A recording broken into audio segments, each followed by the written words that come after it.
जानवरों की विचित्र इंद्रियां।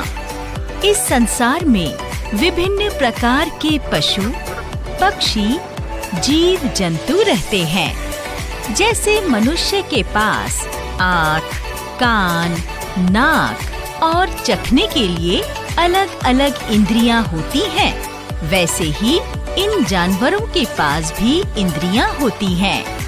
इन पशु पक्षियों की इंद्रियां मनुष्य से बहुत ज्यादा तेज होती हैं। इस वीडियो में हम इन्हीं विशेष इंद्रियों के बारे में जानने की कोशिश करेंगे। हम सीखेंगे कि कैसे जानवरों की इंद्रियां उन्हें प्रकृति और अन्य जीव जंतुओं के साथ रहने में मदद करती हैं। इस कहानी के उद्देश्य हैं: क. जानवरों की इंद्रियों के बारे में जानना। ख. समझना कि जानवरों की इंद्रियां मनुष्य से तेज हैं। बच्चों, गर्मी की छुट्टियां शुरू हो रही हैं। आप सभी बहुत मजे करना।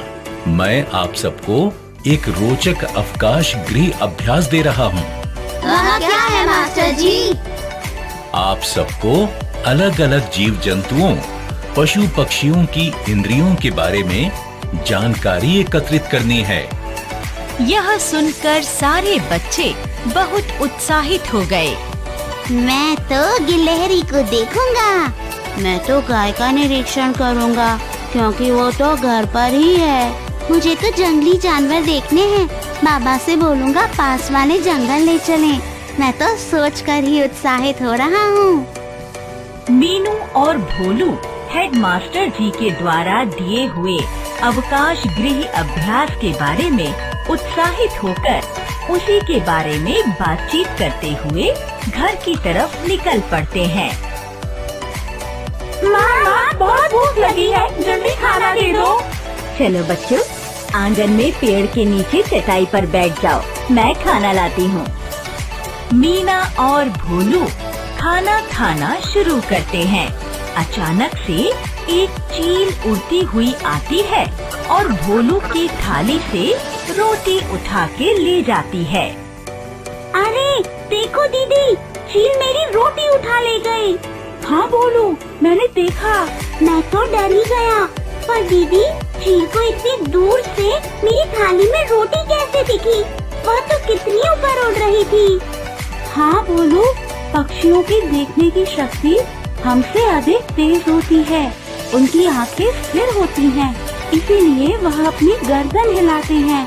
चील एक ऐसा पक्षी है जिसकी देखने की शक्ति इंसानों से 4 गुना ज्यादा होती है।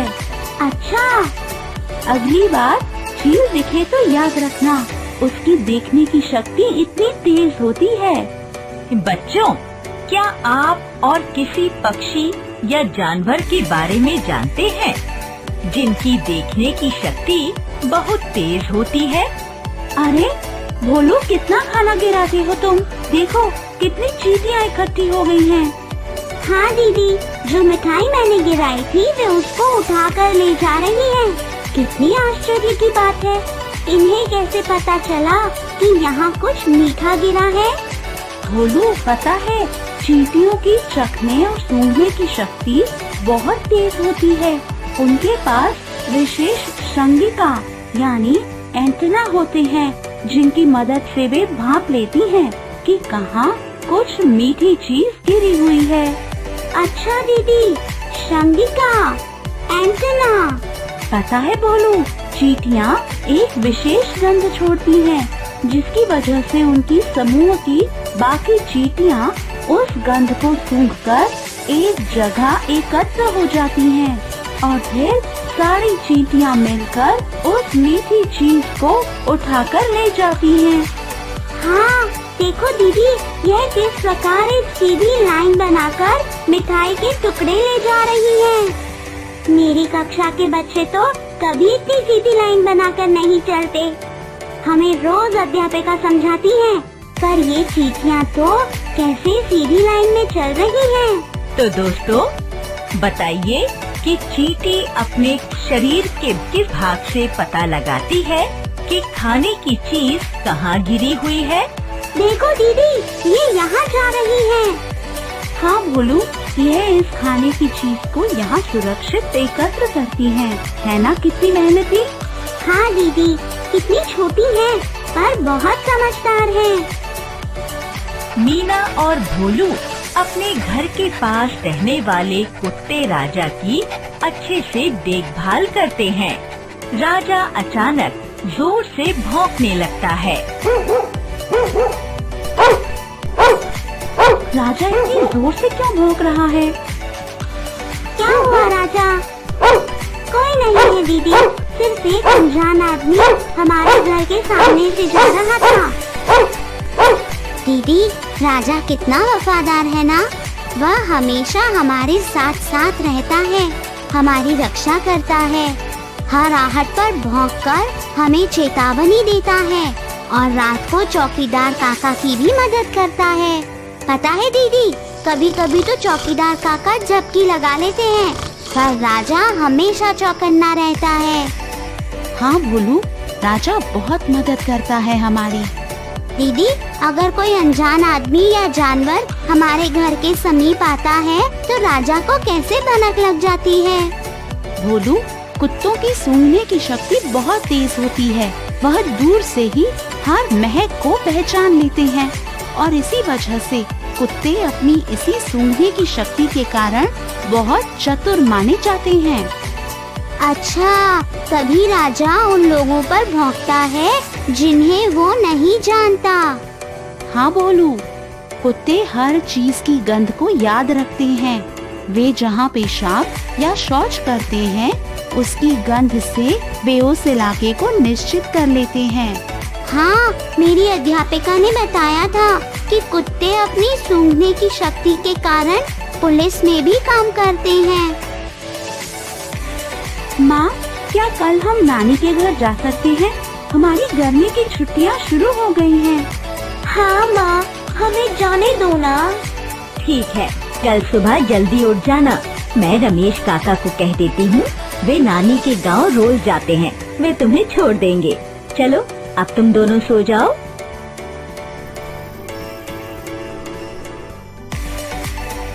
दोस्तों, आशा है इस वीडियो से आपने जानवरों, पक्षियों, जीव जंतुओं की इंद्रियों के बारे में जानकारी हासिल की होगी। अभी हमारा सफर खत्म नहीं हुआ। अभी तो मीना और भोलू के साथ नानी माँ के घर पर हमें जंगली जानवरों की इंद्रियों के बारे में और जानकारी पता करनी है। तो मिलते हैं हमारे अगले वीडियो में। तब तक आप और जीव जंतुओं की इंद्रियों के बारे में जानकारी एकत्रित करते रहें। धन्यवाद। जानवरों की इंद्रियां। इस वीडियो का अधिगम उद्देश्य है क. जंगली जानवरों की इंद्रियों के बारे में समझना। ख. जंगली जानवरों से जुड़े रोचक तथ्य जानना। ग. बाघ की विशेष इंद्रियों की जानकारी पाना। घ. वन्य जीवन और वन संरक्षण के बारे में समझना। उठो बच्चों, सुबह हो गई। नानी माँ के घर नहीं जाना क्या? जाना है ना माँ। रमेश काका भी आते होंगे। चलो जल्दी से दोनों तैयार हो जाओ, मैं रास्ते के लिए खाना बांध देती हूँ। देखो, रमेश काका आ गए। चलो बोलो। ख्याल रखना बच्चों, और नानी माँ से जंगली जानवरों के बारे में बहुत सारी जानकारी इकट्ठी करके लाना।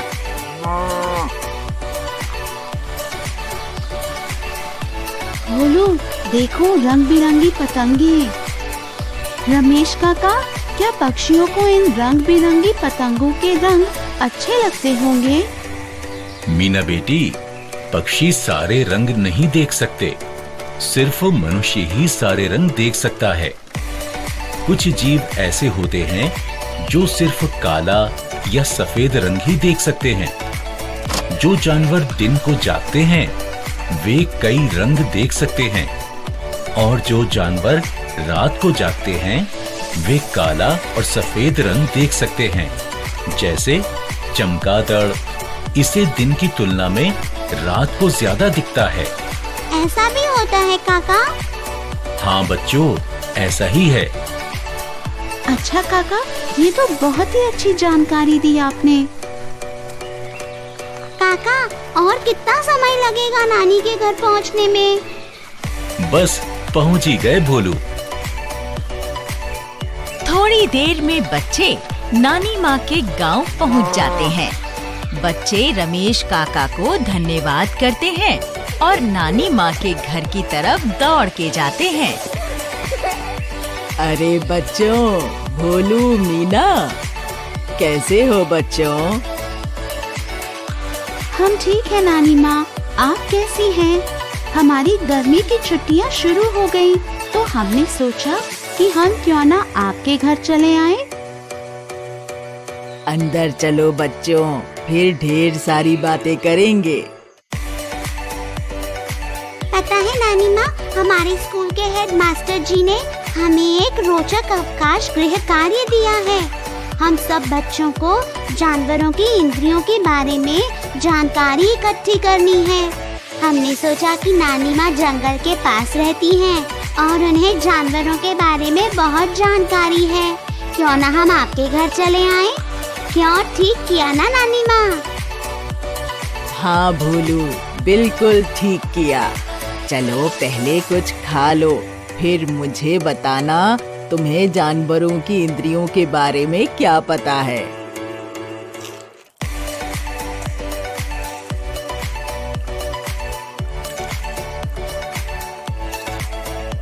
चलो बताओ बच्चों, तुम्हें क्या क्या पता है पशु पक्षियों की इंद्रियों के बारे में? पता है नानी माँ, कल एक चील मेरी थाली से रोटी उठा ले गई। फिर दीदी ने मुझे चील की तीव्र दृष्टि के बारे में बताया। और नानी माँ, हाँ, वह चींटियाँ तो कितनी सीधी लाइन में चलती हैं। मेरी कक्षा के बच्चे भी इतनी सीधी लाइन में नहीं चलते। मेरी क्लास का मन्नू तो पूरी लाइन ही खराब कर देता है, इतना टेढ़ा चलता है। पता है नानी, रास्ते में रमेश काका ने हमें पशु पक्षियों की रंगों को पहचानने की क्षमता के बारे में भी बताया। हमारी तो आंखें ही खुल गई। शाबाश बच्चों, तुम्हें हमारे आसपास के पशु पक्षियों के बारे में तो बहुत जानकारी है। तुम लोग कुछ खा पी कर विश्राम कर लो, फिर हम जंगल की तरफ चलते हैं। रास्ते में मैं तुम्हें जंगल में रहने वाले जानवरों की इंद्रियों और उनके संयोजन के बारे में बताऊंगी। देखो दीदी, नानी माँ, मगरमच्छ, देखो एक और भी है। हाँ, पता है बच्चों, कई जानवर जैसे मगरमच्छ, घड़ियाल, जो तुम्हें गर्मियों में दिख रहे हैं, ये जानवर सर्दियों में शीत निद्रा में चले जाते हैं। शीत निद्रा, वह क्या होता है नानी? बच्चों, कई जानवर सर्दियों में गहरी लंबी नींद में चले जाते हैं। इसे शीत निद्रा कहते हैं, जैसे छिपकली, मेंढक इत्यादि। सर्दियों के मौसम में दिखाई नहीं देते, क्योंकि वह शीत निद्रा में चले जाते हैं। बच्चों, सूखे पत्तों पर धीरे धीरे चलो भोलू, क्योंकि यहाँ कई सांप हो सकते हैं। अच्छा, सांप अपने कानों से हमारे चलने की आवाज सुन सकता है? नहीं भोलू, सांप के तो कान ही नहीं होते। क्या नानी, सांप के कान नहीं होते? तो वे कैसे सुन लेते हैं? सांप किसी आवाज या आहट की कंपन से भांप लेते हैं और समझ जाते हैं कि कोई है।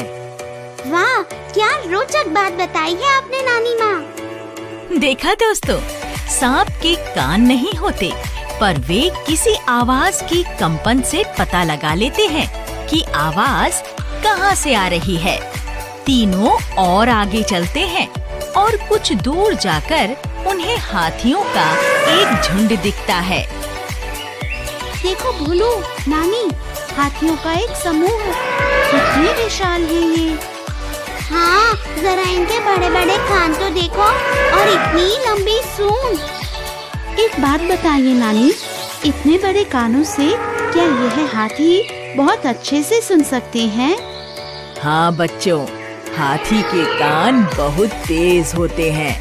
वे 5 मील तक की दूरी से भी आवाज सुन सकते हैं। और तुमने देखा होगा कि हाथी अपने कान हिलाता रहता है। हाँ नानी, देखा तो है। अब इसमें भी कोई रहस्य है क्या? हाँ बच्चों, हाथी अपने कान अपने शरीर की गर्मी दूर करने के लिए हिलाता है। कान हिलाने से उसे ठंडक का एहसास होता है। तुम कह सकते हो कि हाथी के कान उसके लिए पंखे का काम करते हैं। क्या बात है, कितनी अनोखी जानकारी है ये नानी। मैं अपने हेडमास्टर जी को बताऊंगा। नानी, आपको क्या इन जानवरों से डर नहीं लगता? नहीं मीना, जानवर शांति प्रिय होते हैं। जंगल उनका घर है।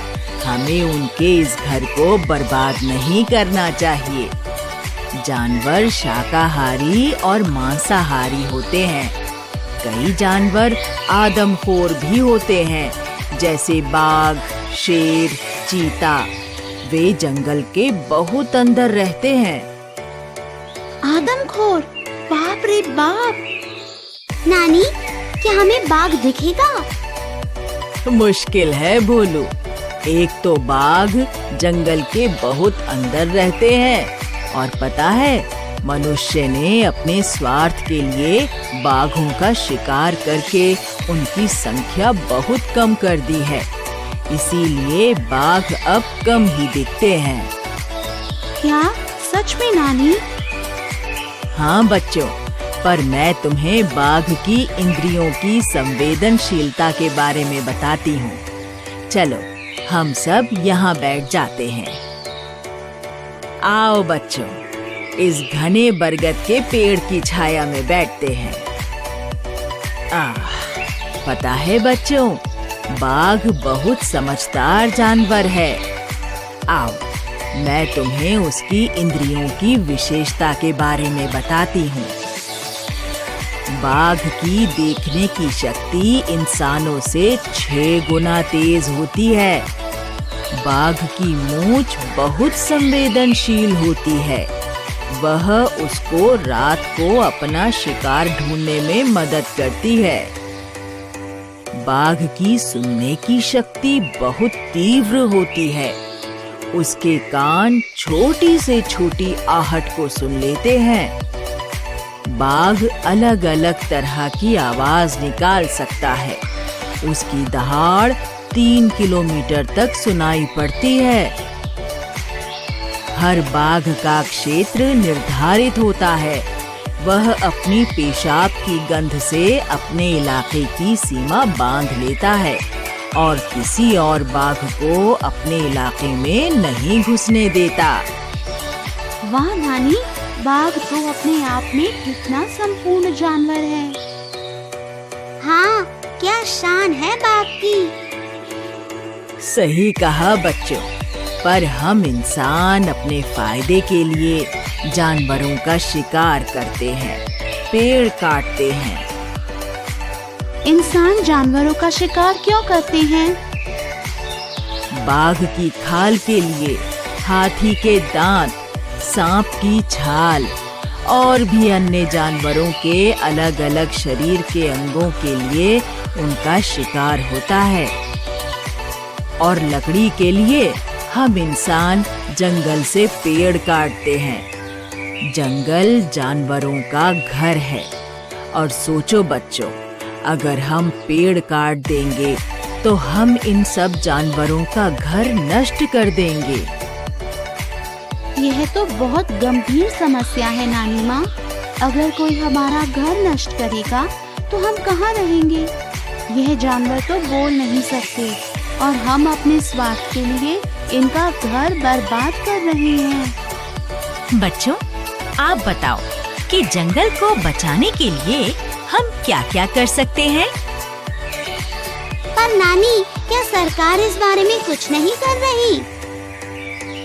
बड़ा अच्छा सवाल है भोलू। हमारी सरकार ने कई जगहों पर राष्ट्रीय उद्यान बनाए हैं, जहां जंगली जानवर अपने प्राकृतिक वास में रहते हैं। जैसे उत्तराखंड में जिम कॉर्बेट बाघ के लिए, असम में काजीरंगा गैंडे के लिए, और सरकार ने जानवरों के शिकार के खिलाफ कानून भी बनाया है। पर हम सबको भी मिलकर जानवरों और जंगलों की सुरक्षा करनी पड़ेगी। हाँ नानी, मेरी अध्यापिका ने बताया था कि जंगल हमारे पर्यावरण और जलवायु के लिए बहुत आवश्यक हैं। नानी, हम अपने दोस्तों को यह जानकारी जरूर देंगे और हम सब मिलकर प्रयास करेंगे कि हम वन और वन जीवों की रक्षा करें। शाबाश बच्चों, अगर हम सब मिलकर प्रयास करें तो हम अपने जंगल और जानवरों को बचा सकते हैं। तो दोस्तों, आप भी हमारे साथ यह प्रण लीजिए कि हम सब मिलकर जंगल और जानवरों की रक्षा करेंगे। बच्चों, आज तुमने जंगली जानवरों की इंद्रियों और उनके प्राकृतिक वास के बारे में जानकारी इकट्ठी की। अब यह सारी बातों को याद रखकर अपने अवकाश गृह कार्य को कुशलता से पूरा करना। हाँ नानी माँ, आपने हमें कितनी महत्वपूर्ण जानकारी दी। अब भोलू और मैं मन लगाकर अपना अवकाश गृह कार्य पूरा करेंगे। हाँ नानी माँ, धन्यवाद। चलो बच्चों, अब शाम होने लगी है, चलो घर चलते हैं। तो दोस्तों, इस प्रकार भोलू और मीना ने नानी माँ से जंगली जानवरों की इंद्रियों के बारे में बहुत सारी जानकारी इकट्ठी करी। आशा करते हैं कि आप सबने भी उनके साथ जंगल के इस सफर से लाभ उठाया होगा। पशु और पक्षियों की इंद्रियों का निरीक्षण जारी रखें। धन्यवाद।